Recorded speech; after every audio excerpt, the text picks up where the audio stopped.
Sir मला सांगा, तुम्ही आज आंदोलन करताय, काय प्रमुख मागण्या आहे आणि काय?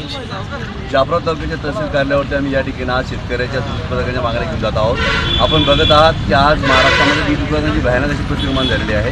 कारण केंद्र सरकारच्या भुकटी IITच्या धोरणामुळं त्या ठिकाणी दुधाचा 27 रुपये भाव आहे, तोही पुढच्या एका महिन्यामध्ये 4 रुपयांना कमी होऊन 22-23 रुपये येण्याची शक्यता वाढलेली आहे। त्यामुळे पावसाळी अधिवेशन चालू महाराष्ट्रामध्ये। या अधिवेशनामध्ये राधाकृष्ण विखे पाटलांनी परवाच्या दिवशी जे 3 रुपये भाव वाढवले ते आणि 5 रुपये अनुदान देण्याच्या संदर्भात जी आर काढा तो आम्हाला मान्य नाही। आमच्या दूध उत्पादकाचं एकच म्हणणं आहे की तुम्ही आम्हाला 40 ते 45 रुपये हमीभाव जाहीर करावा आणि अनुदान तुम्ही त्या दूध संघाला द्यावे, मात्र आमच्या शेतकऱ्याला 45 रुपये हमीभाव आपण द्यावा। यासाठी प्रमुख मागणी माननीय तहसीलदार साहेबांच्या माध्यमातून मुख्यमंत्री आणि विरोधी पक्ष नेत्याकडे आम्ही पाठवत आहोत। यासाठी आमच्या आज या ठिकाणी दूध काढूचं आंदोलन व शेण आपण बघू शकता ज्या पद्धतीनं हे जे शेण आहे, हे शेण आम्ही त्या ठिकाणी तहसील कार्यालयाच्या गेटवरती आम्ही टाकणार आहोत।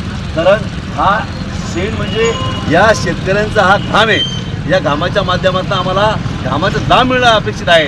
जोपर्यंत आम्हाला दाम मिळणार नाही ना तोपर्यंत आम्ही थांबणार नाही आहोत। अख्खा महाराष्ट्र पेटून द्यायचं काम पडलं तर हे दूध उत्पादक शेतकरी पेटून द्यायची तयारी आहेत। मराठवाड्यामध्ये एकही दुधाचा टँकर आम्ही विक्री देणार नाही आहेत। माननीय मुख्यमंत्री साहेब, याच पावसाळ्या अधिवेशनामध्ये तुम्हाला 45 रुपये हमीभाव जाहीर करावा लागणार आहेत, नाही तर जागोजागी आम्ही टँकर असेल किंवा काय असेल सगळ्या गोष्टी आम्ही करणार आहोत। दुधाला 45 रुपये हमीभाव मिळेपर्यंत आमचं हे आंदोलन थांबणार नाही, हा इशारा या ठिकाणी लोकजागर संघटनेच्या वतीनं मी पुण्याला महाराष्ट्राच्या मुख्यमंत्री या निमित्तानं देत आहोत।